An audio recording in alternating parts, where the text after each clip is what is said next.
I think that this is one of the cutest tunics that we've gotten so far this fall. This is for my 8-year-old daughter. I did get a little bit bigger of a size for her. I think this is the 910 so that she'd have a little more room to grow. It is slightly long on her, but it's a tunic. So you can tuck it in, you can leave it untucked. It will actually cover a good bit. I love this square neck design. It's super cute and flattering. This is a beautiful like fuchsia color. The fabric is this really nice fuchsia heather detail look. It has a really cute ruching here at the top of the sleeves just to give it an extra little bit of cuteness. It's not too tight. It's really stretchy. The fabric is just slightly thicker than a t-shirt material. It's definitely not sweater material, but it is going to be a really great transition piece for those cooler days. It is long sleeves.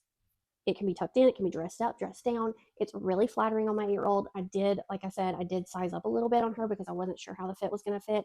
Fits her perfect. She definitely has room to grow, and she's going to be able to wear this all fall and winter. If you're looking for something really nice, comfortable, lightweight, but something that can be dressed up like this for your daughter transitioning in fall, this is a really great top for you to check out. So I'm going to put the link for this one down in the description below.